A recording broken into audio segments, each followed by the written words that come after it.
It's so funny because I was watching TV, I was watching the show, and then when they like hooked up or whatever, I was like going,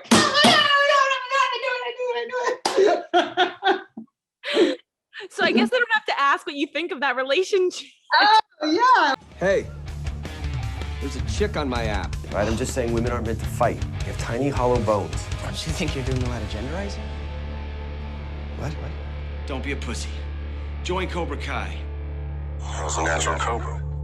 I am so excited to have you here, Rose Bianco.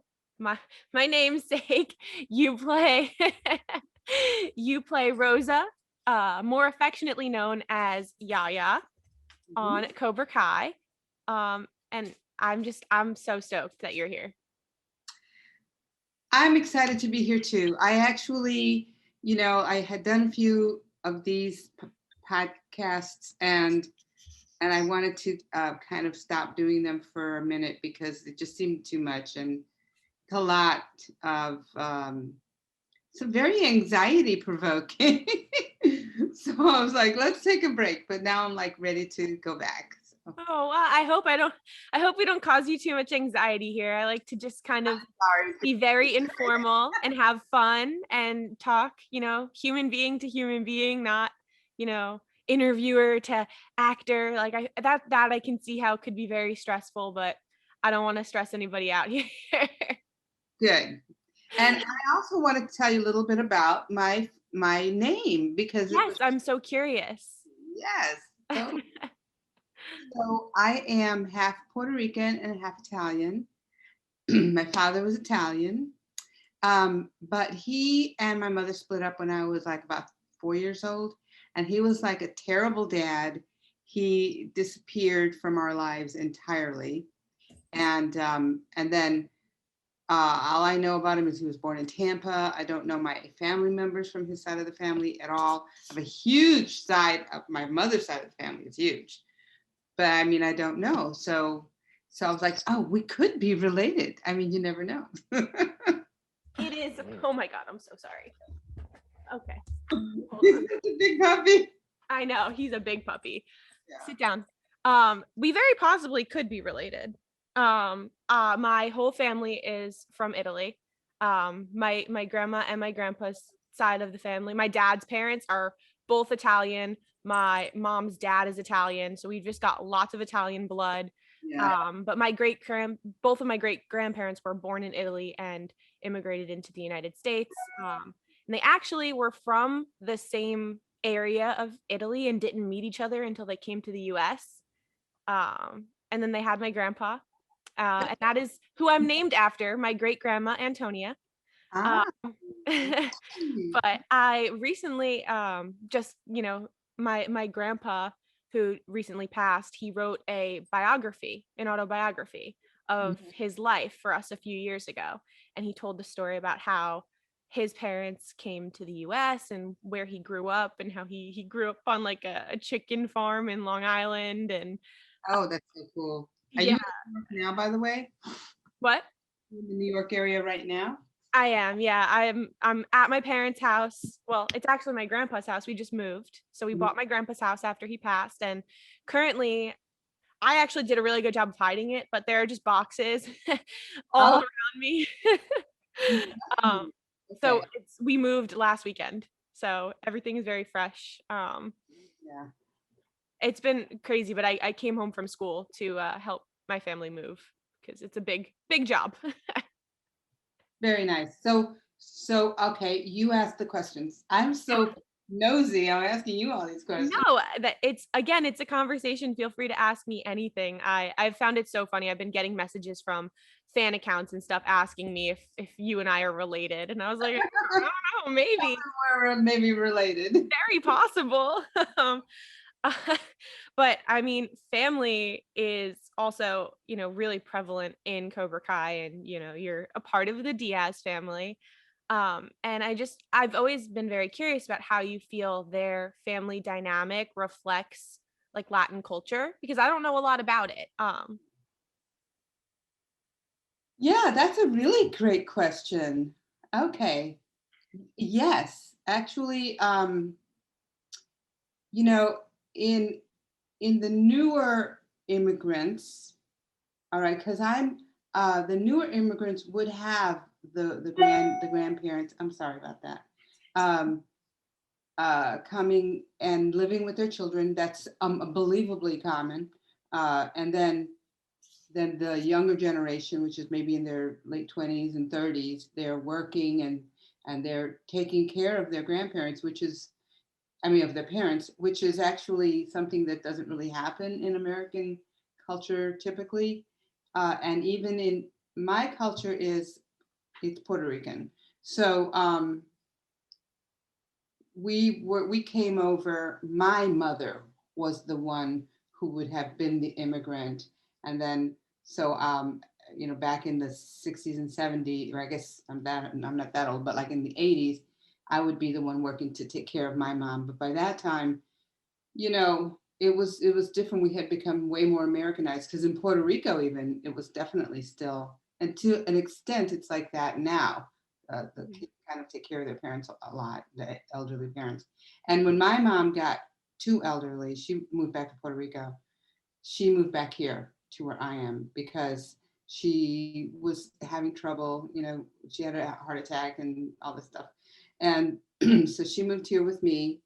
And I had a house so she could live with me. But my big sister was about to sell her house and move. And my little sister lived in an apartment. It was a 1-bedroom apartment in Chicago. She's in Chicago, so everything's super expensive over there now. But it was really nice. So I guess to tell you, and another thing about the Spanish culture is that the parents speak Spanish and the kids speak English. That's 100% common. That happened in my own family. That whole Spanglish thing, which you're starting to see in some shows, Yeah. that's just the way it is. It's interesting. Yeah, I mean, I loved that, you would say something to Vanessa's character, Carmen, in Spanish, and, she'd reply to you in English or Spanish, and Miguel, Xolo's character, he would always reply to you in English for the most part. Right. So you can see how generationally, as you trickle down the tiers of the generation, it becomes more and more English and less Spanish. So it's nice to know that that's a really good reflection of how it actually is. Because Yes. I love when shows are able to effectively showcase different cultures and spotlight different cultures. So I think that's really cool.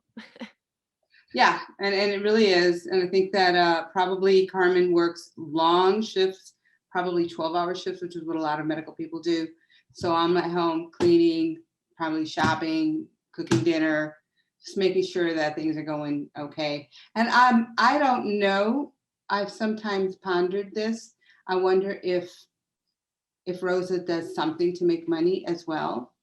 Maybe literally like taking in a baby sitting a little bit or taking in ironing. That's something that sometimes people would do. Like my mom actually had to work. She came when she was in her very early 20s. She lived in New York and she learned English really quickly. So, but she came when she was a young woman, very young woman. So I think that Rosa came when she was in her 50s. And, so it's a little harder for the older generation to learn English, but Rosa knows English. Yeah, that was very clear. Because you did speak some English. In the third season, you gave us just, a very, very important line. You Yes. delivered it, and it was so emotional when you spoke to Johnny and you told him to just come pray. And I had tears. I just thought, I mean, a lot of your scenes this season were very emotional, but that one in particular, the significance of you speaking English to him, because obviously he doesn't understand a word you're I saying. know. I know. Yeah, I love it was Rosa just amazing. talks to him in Spanish, and she's just like talking to him in Spanish, and she knows he doesn't know a thing she's saying, and he's like, "Okay, all right." Yeah, she's like, don't go making babies, and he's like, yeah, thanks. I know, it's great.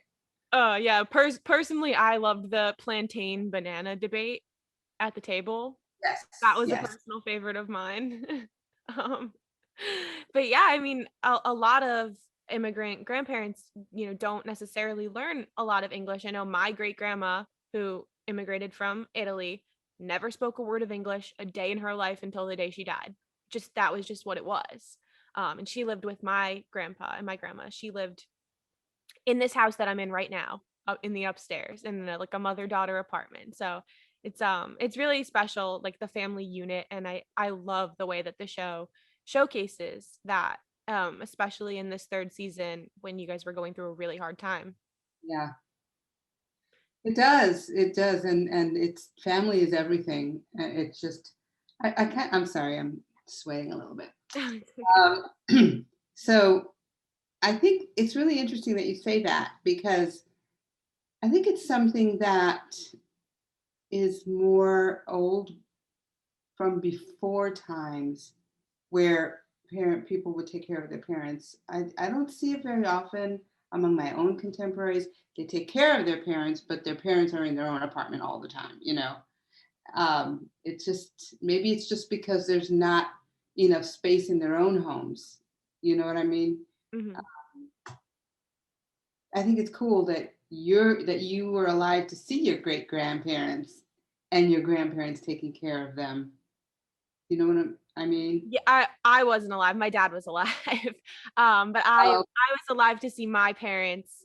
I mean, I grew up a couple of blocks away from my grandparents, and nice. at the very end, the last few months, especially while COVID was happening, I mean, my parents were here every day, making sure my grandpa had everything that he needed. But it was more my grandpa's choice than anything else to not move in with us or have us move in with him or whatever it was. He was driving and working until the day he died. He wanted no part of being helpless. I can totally relate to that. And I that's the other thing, is that because here, I think in the US there's just so much opportunity, and and you can work, and there's a lot of really good medical care and all this sort of thing. So you can work until you die. I mean, it's possible. I personally do not want to be a burden to my kids, and I probably don't want to leave my house. My house is not very big. Um, and I raised two kids here, and then they're big now, and my son is married, my daughter's like living with someone, and she's grown, totally grown. And now the house is just big enough for me and my husband. It's the perfect size. And I'm like, I don't want to move. Yeah, there's something special about your house, and I'm realizing that as we're moving out of the house I spent the majority of my life in. Yeah. And thankfully we're moving in somewhere where there's equal amounts of emotional significance. But it's definitely weird. I mean, we're still moving between the houses, and going in and seeing my childhood home like completely empty is a little bit heartbreaking. I'm not the person that holds on to those kinds of things though, so I'm always looking ahead, and I'm like, you know what, where we're going is even more important to me. So it's definitely been weird. But my parents are taking it pretty hard moving out of our house. So I don't know. It's really cool. But why are they moving to this house? Because is it bigger? It is bigger. It's the house my dad grew up in. It's the house my grandpa bought and spent 40 something years in. And it's that, my great grandma lived here. Everybody lived here. And so when he passed, different, my dad has two brothers, and they each kind of decided what they were going to keep the memory and our family history alive. And my dad was like, that I'll buy the house. He talked to our whole family about it and decided on moving in here, especially. I just love this story so much, Toni. It's so exciting to me. It's nice, and it's just so heartwarming. Even though there's so much advance in the world, and technological advances, and things are so different now. I was watching a show last night called Generation, and my husband, he oh, he just laughs. He goes, "This is not my kind of show," and it's pretty crazy. It's pretty crazy. I have to check that one out. I've not seen that. It's very intense. Justice Smith is in it, and I really like Justice Smith.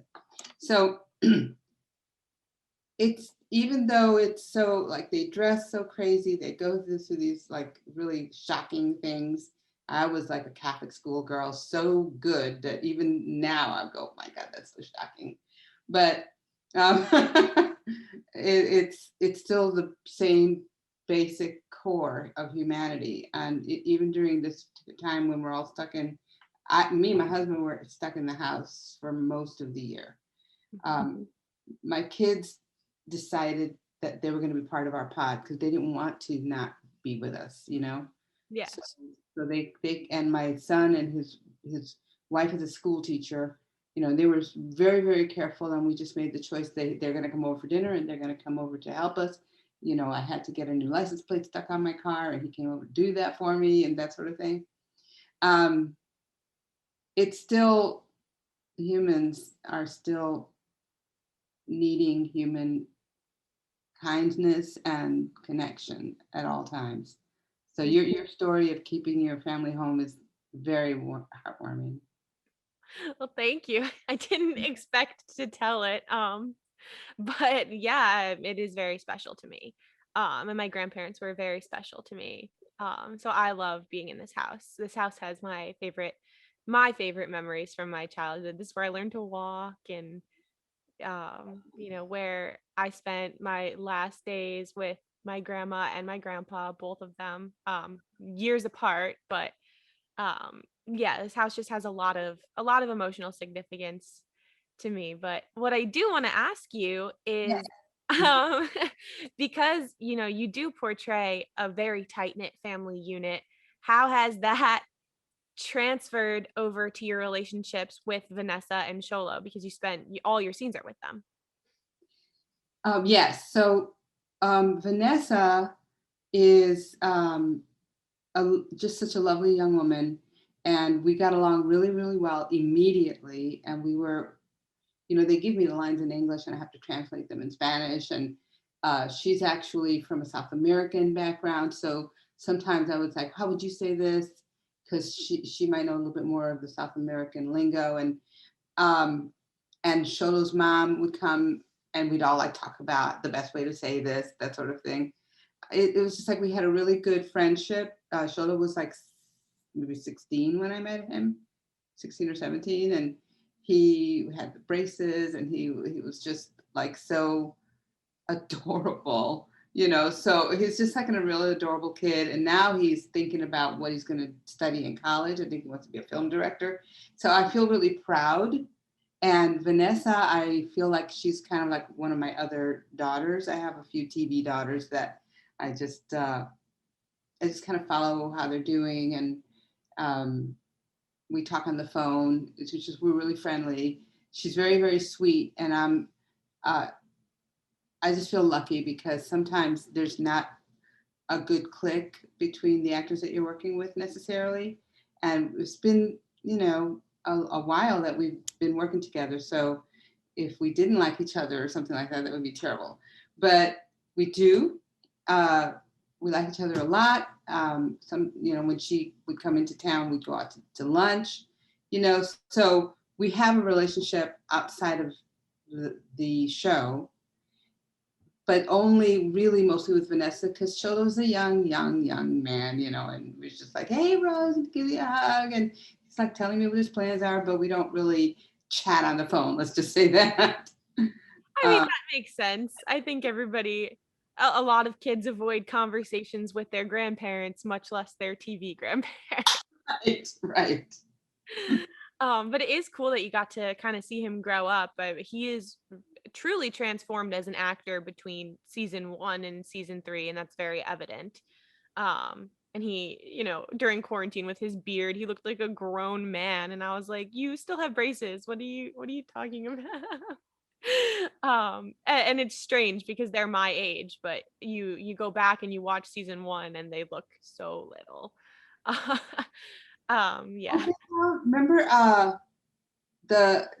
Cholo, I'm more used to Cholo, so he's, however he looks now is how I always think of him, right? Mhm. But I've never really worked at all with, for example, Gianni and Jacob. And to me, they looked like babies, especially Gianni. Good Lord, he looked like he was 12. But they now, then they grew up to look more like teenagers. So I see a big difference in that. I Yeah. look forward to being in a scene with them somehow. Somehow we can make that work. I would love to see everybody come over to Miguel's and Yaya fix them some tres leches or something. That'd be a good scene. Nice. I love it. I love it. I've just actually just went to Puerto Rico over the holiday break. Me and my friend did like a week there, and we did hiking through the rainforests, and we went horseback riding in the rainforest as well. So I had my first Puerto Rican tres leches from a little like mart that was somewhere in in town. I felt very authentic. It felt very real. Nice. But it was really beautiful. I really enjoyed it there. I'm glad you got to see that, because that's when I went, when my daughter was about 12, my uncle and I went to PR to visit my mom. I took my daughter and her friend, just because, they were like that. So I took them to PR, and my uncle took us into the rainforest himself, so that we didn't have to do like a tour guide and that sort of thing, because you can't just go by yourself. You can get lost in there. That's an actual thing that has happened. So he's like, I'm taking you, and it was just incredible. And I think I was, old, I was like 50 or whatever. So I lived in PR when I was a teenager for a couple of years. And of course, over the years, I visit a lot, right? Because my mom had moved back there, and my uncles are there and aunts and all that. But I had never been there. So it's just like really beautiful. I'm really glad you got to see that. My favorite place to go is Vieques, which is a little island off the coast of Puerto Rico. There's a lot of wonderful things about it, and I'm glad you got to go visit it. Thanks. And thanks for spending money in Puerto Rico. Yeah, I mean, I was surprised gas was like 50 cents a gallon. It was crazy. I came back and I was like, I don't want to fill my gas tank anymore here in New York. It's gonna be crazy, astronomically priced. But I do want to kind of go back to talking about season 3 a little bit, and some of those more emotional scenes when you're portraying a role like that, and you have to dive into those emotions, which I hope you've never experienced in real life. Where do you pull that from? I have never had that happen to anything similar at all to any of my kids. I have 2 kids. I tried to explain this in one of the interviews that I did once, and asked me a similar question. And it's an acting thing. You have to put yourself in the shoes of the actual person you're playing. It's very meta. I am sort of like Rosa in that moment. And this is my grandson in that moment. So I have a reservoir of emotions, I suppose, that are naturally obtained, because of course I've had my share of, tragedies. My brother died, and my nephew got shot, and I've had, my mom died, and just a lot of bad things sort of have happened. So you know what that feels like in your memory, in your sense memory, in your cells. So you just kind of draw on that automatically. I'm not a new actor, so I don't have to think about using that anymore. I just put myself in the position of where of what they're shooting, and then my sense memory fills the gap. Does that make clear? It does make sense, and you did such a wonderful job. I mean, a couple of the lines that really just stuck out to me is when you're talking to him and you're talking about the Dodgers, and it seemed so genuine. That's what you would say to your grandson in a coma because you want to talk about something that he loves, and you're kind of not touching the karate thing right now because Carmen is right next to you. So of course you're going to say the Dodgers.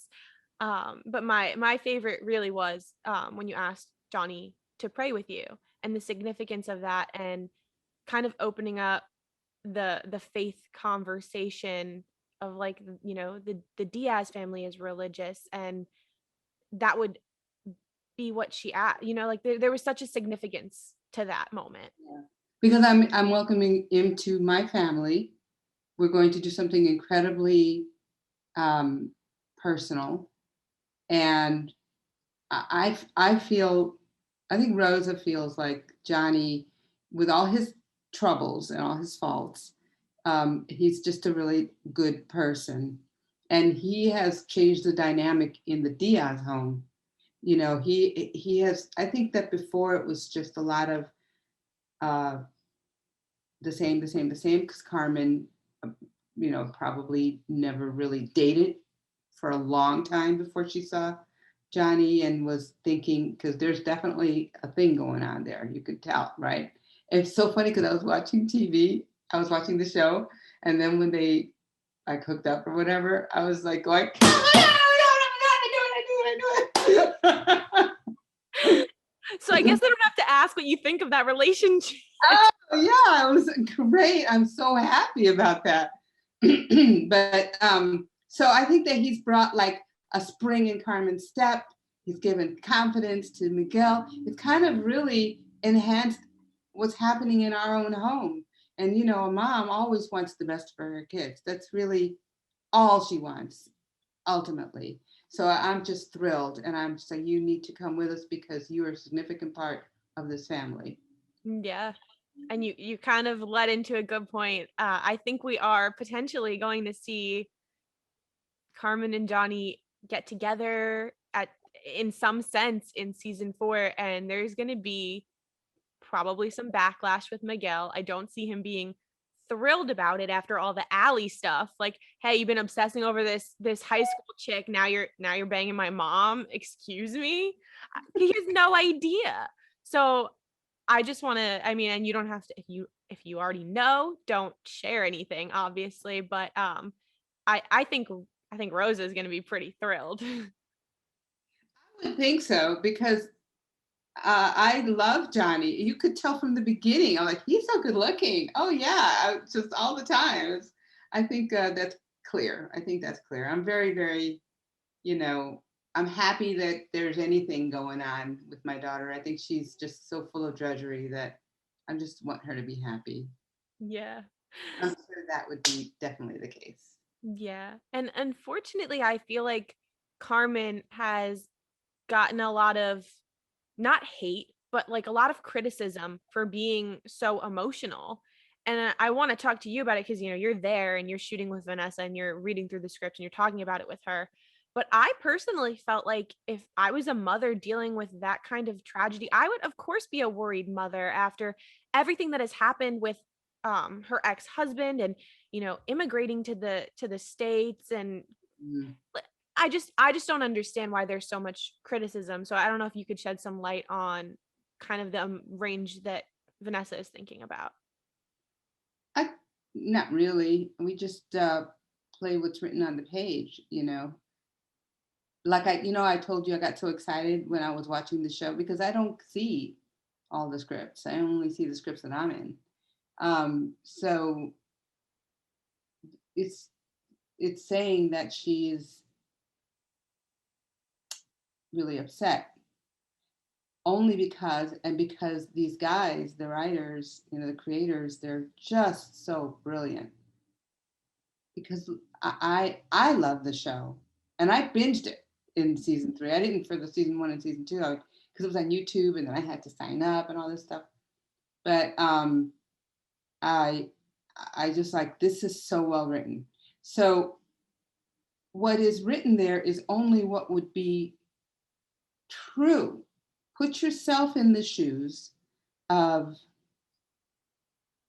this person is indirectly responsible for this having happened by even teaching karate, by even having shown Miguel this world. Yeah. Okay. And you are so upset, you have to channel your rage and your up frustration. You have to channel it towards somebody, and this is the perfect, target. Okay. I think that she's got this like rage and upset, and she's so afraid that he's going to die. Her head is exploding. I Yeah. mean, think about it.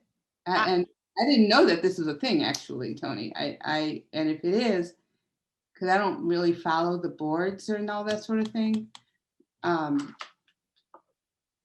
they're not being realistic.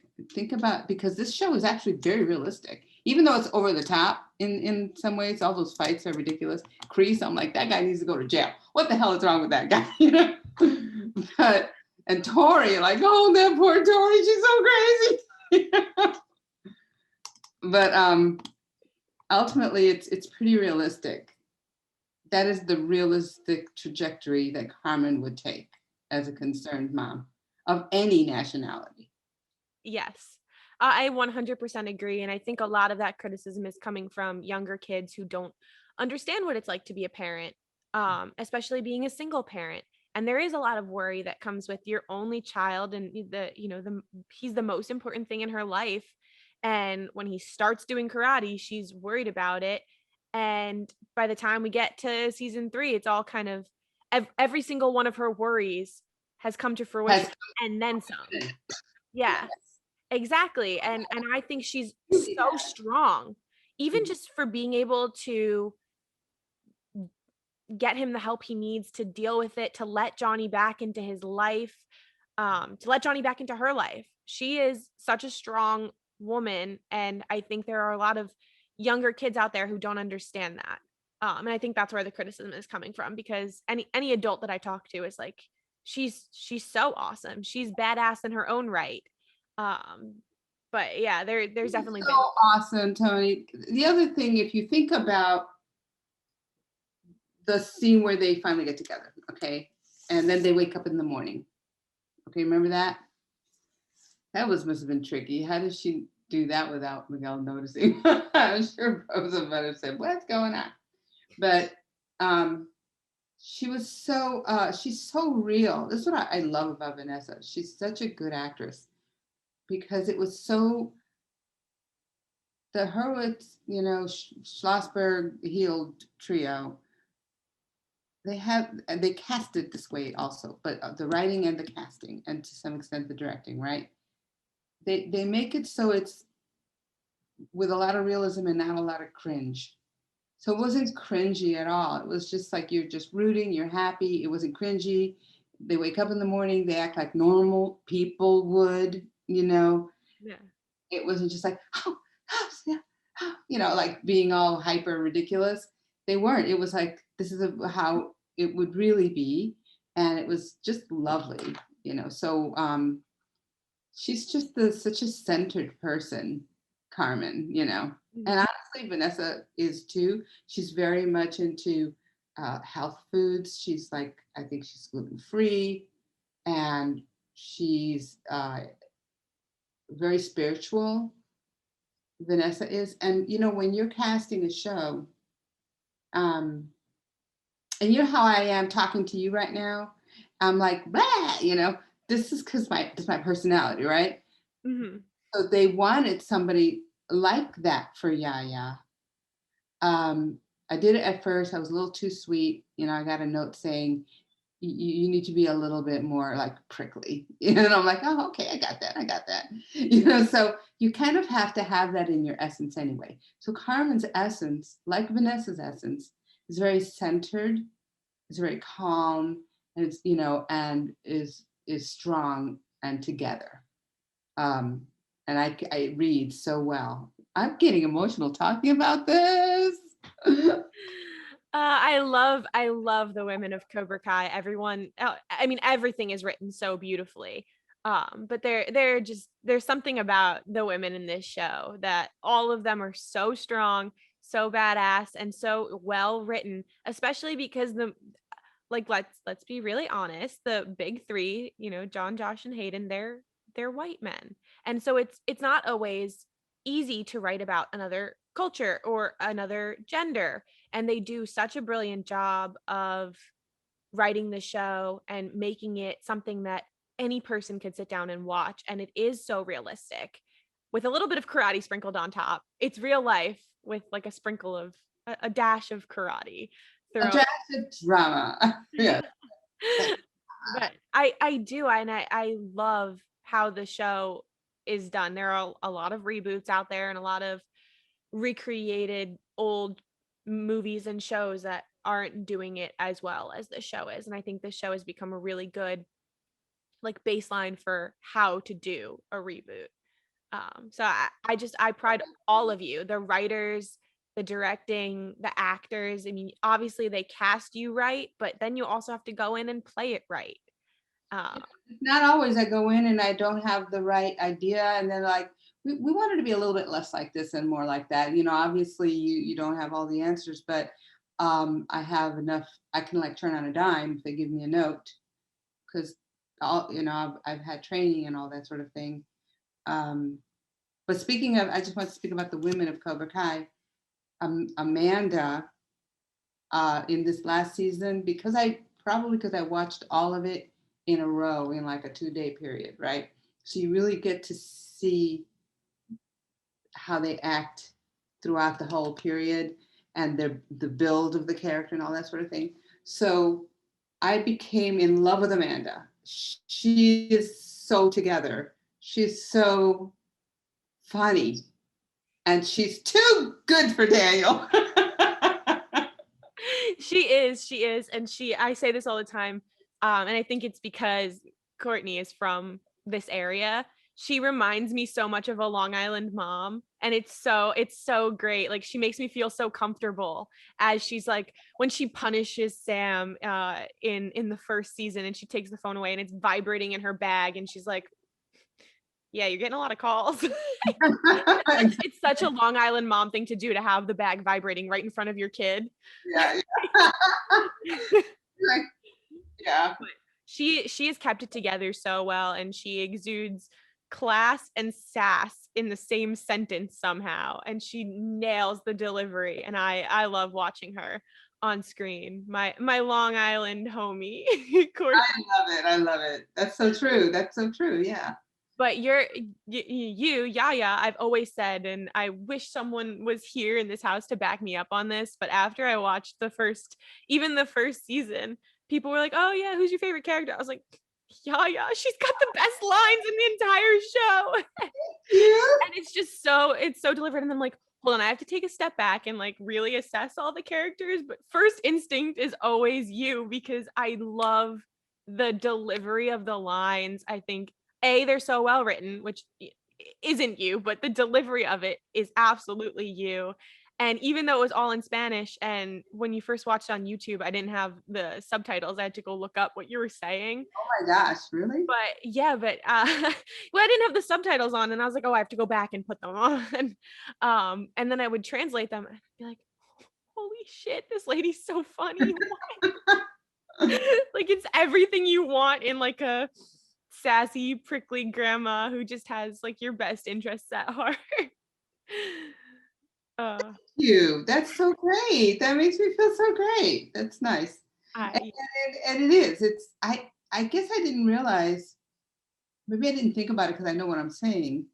But somebody pointed it out to me. They're like, no, when you said about the joint, they did put that in subtitles.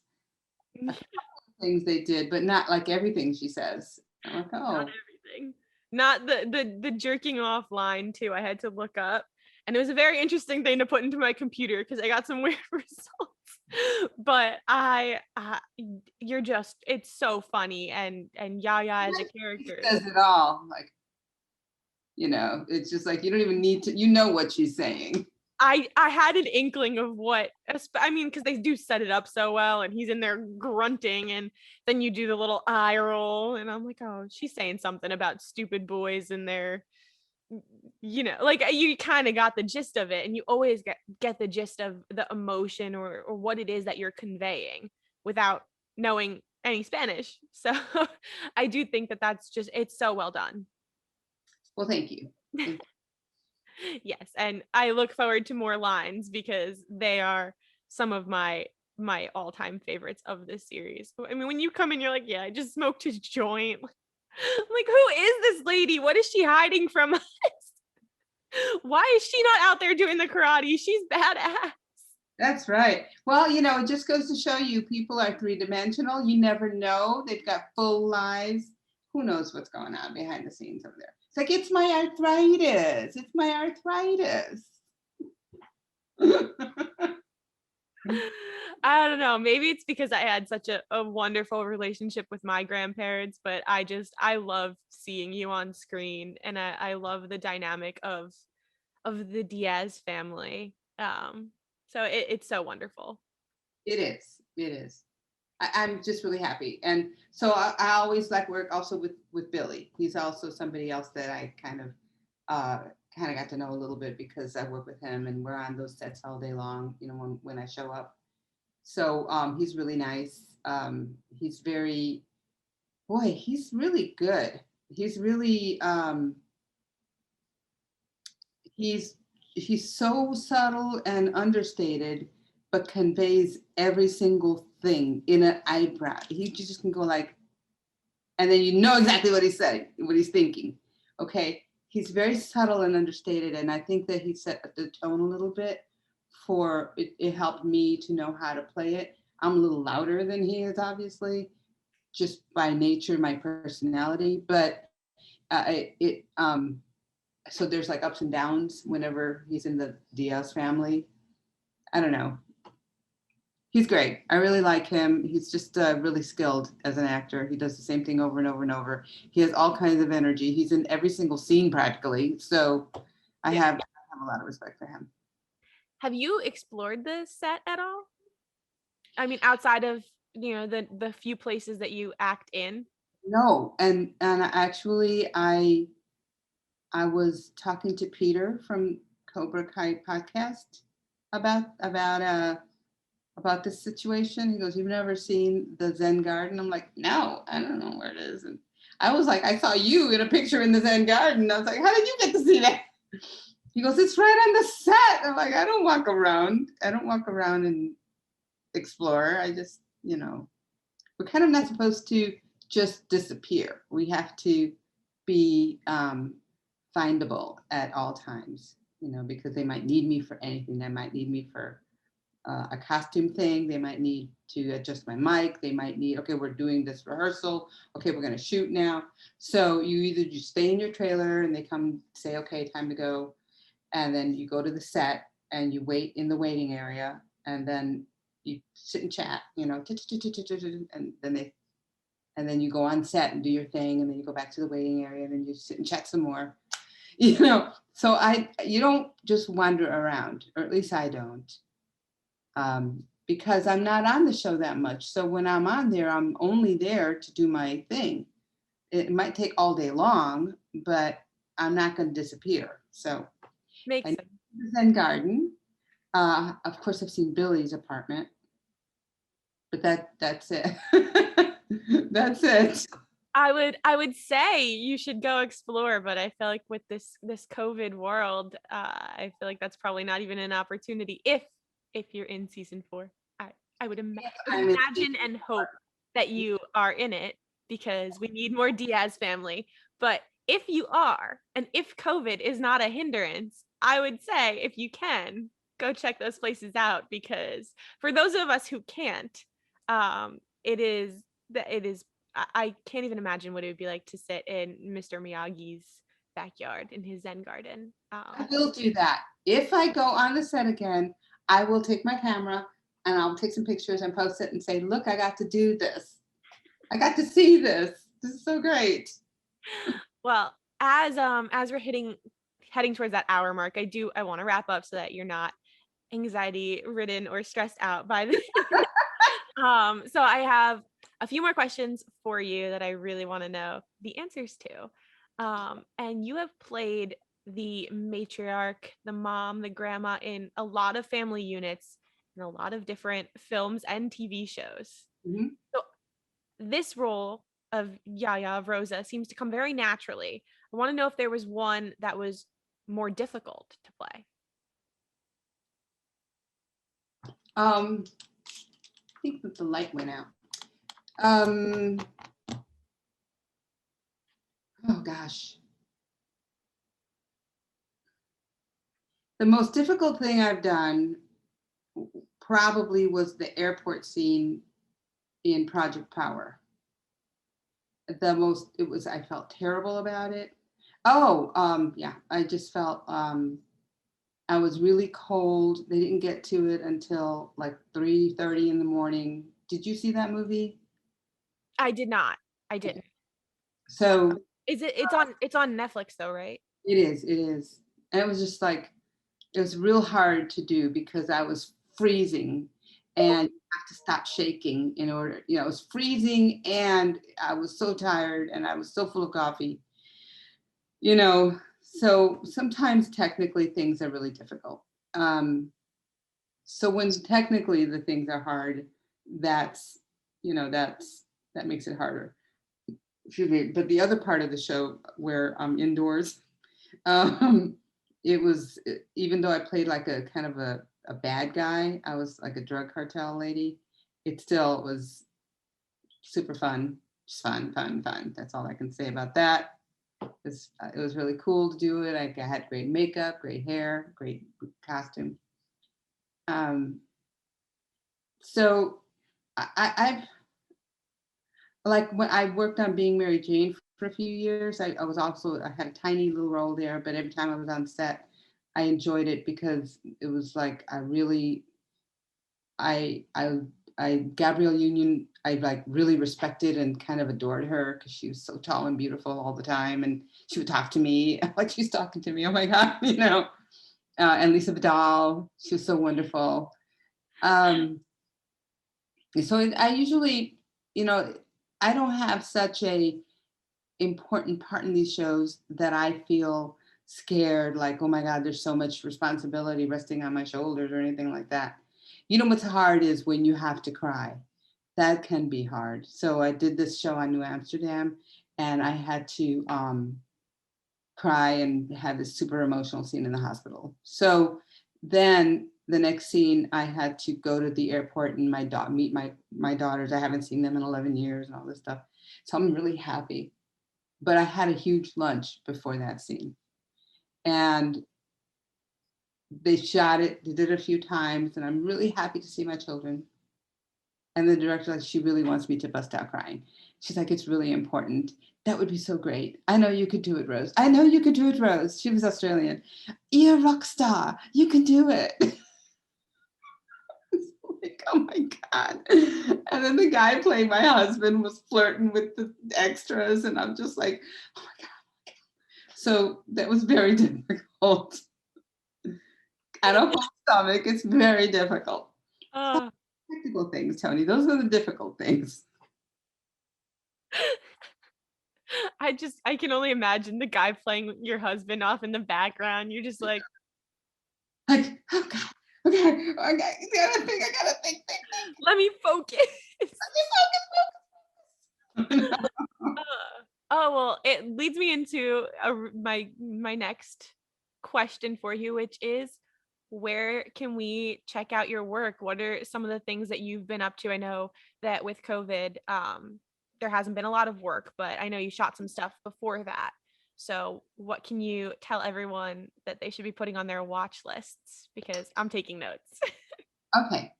So a lot of the stuff that I did in 2019 actually came out in 2020 on TV. So Project Power, I have a big part in that, and it's a really great part. It's a really, you would love it, by the way. You're gonna love it. And it's a fun movie. It's like an action picture. And I shot a movie with Chris Pratt in 2019. And I worked 2 months on, I have kind of more FaceTime than normal on a movie. And I'm excited about that movie. It's like a sci-fi picture. So that's coming out in July, and it's called The Tomorrow War. And I'm very excited about seeing that because I got to do some very fun, exciting things. So that's a good one. The Tomorrow War. I'm very excited about that one. That I sounds am. like a lot of fun. Yeah. And I did, you know, like little tiny parts in Greenland, which is out, but that's, you could barely see me. Um, I was in Capone. I was on the set for like 3 weeks, but I didn't really have much of a part. I just spoke Italian the whole time. I'm in the background. I had to like memorize all this Italian. I had to memorize it and memorize it and memorize it so that I can say, "You kids are filthy pigs. Get we go upstairs and what you gotta wash up before you go to bed." So I'm, but super fast like that. So I did a lot of practice. I want to learn Italian actually. It's a great language. But other than that, I think I'm going to be in an episode of Doom Patrol, which is a TV show, probably in the fall. And that's it. All the stuff that I did in 2019 came out last year, except for the Tomorrow War. And I have not really worked much since I did Red Notice, but I had a tiny little role. That's the Dwayne Johnson movie. And I don't know when that's coming out. That's called Red Notice. So that was the first thing I did, the first thing a lot of people in Atlanta did at all when they opened a production. And Doom Patrol. So you can look forward to that. That's it. Well, now I've got all my watch lists ready to go. I'm just gonna have Rose Bianco in every credit of everything I watch for the next few weeks. Oh my goodness. But I want to now give you time to do a little more shameless self promo and tell everyone where they can keep up with you, what social media you use, what it is, and how we can find out when you start new projects. Oh, okay. So I'm on Instagram. I think that's the only social media I'm on right now. That's enough. And I do post when I'm going to come out and something, I'll post it there. I just post silly pictures all the time. And I have a website, rosebianco.com, but I haven't updated it in a long time. So I think it's time to update it. Maybe I'll put this interview on there. Yes, I'll make a blog about this interview. That's rosebianco.com. And on Instagram, it's rose.bianco. Okay. Well, everything is going to be linked in my description of this video. So people who aren't following you should click down below, but it's also going to be up on the screen right now. And then my final question for you, and this is something that I've asked every single one of my guests, and it's a challenge for both you and I. I want to know what the most positive thing that has come out of the COVID pandemic is for you, because there's so much negativity and I just want to be a force of positive light.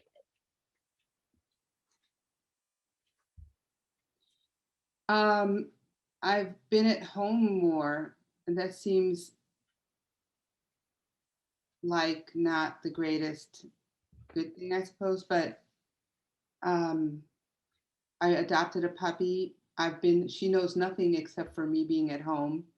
I do have some engagements that I have to do outside of the house, but most of the time I'm at home and I'm doing my gardening and I'm cooking all the time now. My husband, he's sick, so he's not doing too good. So it's really good to be here with him. So that's been kind of a blessing in disguise, because I tend to be I say yes to everything and I overextend all the time. And then I just I can't deal with it. So it's been nice to just be a little bit more relaxed. Yeah. Well, I mean, I love that. And I love being able to spend time with family. And, as I was saying earlier, my grandpa did pass during the pandemic, and it was nice. I mean, I was able to have lunch with him the day before he died, and I would not have necessarily had that had COVID not been going on and I'd been spending more time at home. So I got to see him a lot in the last year. But my personal challenge is that I'm giving to myself is my answer always has to be different each person that I talk to. That way I make myself think about lots of positive things that have come out of this pandemic. And I actually haven't said this yet, weirdly enough, but I also rescued a dog during the pandemic. This hasn't been my answer yet. I've talked about it, but it hasn't been my answer, so I can say it. And the one that keeps appearing is not mine. He's my family's dog, but we both, my parents and myself, rescued puppies. It's like he knows you're talking about him. He does, and he thinks he's a lap dog, and he's 80 pounds. Oh my gosh! So he was little when your parents got him? Yeah. Oh yeah. They were like, oh, he'll only be like 50, 60 pounds. This buddy is like 80 pounds. My puppy is sunning herself somewhere. She's sitting in the window. She has no idea that I'm talking about. Marley, stop. She has no idea I'm talking about her. But I did rescue my own puppy, and it was kind of my first step in adulting, my first step towards like motherhood of a sort. And she's been an absolute blessing to have, because I love caring for things, and I love being social. And so not being able to be social, I've started talking to her a lot. But it's nice to like have someone with me because I live alone. Yes, yes, it is. This house would be. We have Sky, who is going. She's 9 years old, so we've had her all along anyway. But she's kind of a bigger type of dog, and she's sleeps all the time, So it just brings life into the house. So we got like a little dog. She's a half Chihuahua, and she's so needy and has been so. Apparently, she's been treated badly in the past, so she's always shies from my husband. She shies pretty much from everyone, except she waits until I sit on the couch, and then she comes. And climbs into your lap. But she always waits, and I'm like, come on, boom. She always comes and say, can I go up? Yeah. She's so cute. She's so loving and adorable. So It's so lovely. My dog's a little teenage girl. She's a little bratty, but I love her. She's not bratty. She's manipulative. So like she'll be super bratty at times, but then when she wants something, she'll come up to me. She'll be like, Mom, I love you. She'll be like, please give me peanut butter. I would love that right now. But yeah, I mean, she's the best thing I think to come out of this for me. I love having her. I'm such a dog person. I'm an animal person. So I've loved finally being able to kind of take responsibility. I mean, she's mine. Like I have to rush her to the vet if something goes wrong. I'm, paying for her food and her treats. And so it's been like a nice little taste of real life and real responsibility. Yeah. Because it's a big responsibility. It really is. So yeah. Well, I've absolutely loved having you on here. It has been a pleasure. Thank you. It has been a pleasure to get to know you a little bit. You're so delightful. I have nothing but confidence that you're going to be extremely successful when you get out of school, and you just have a great perspective. I just love it. It's been wonderful talking to you. Thank you so much. I hope that we can be honorary family members from going forward. Yes, please. And I look forward to seeing you in whatever you do next, whether that be Cobra Kai season 4 or anything else. Great. Thank you so much.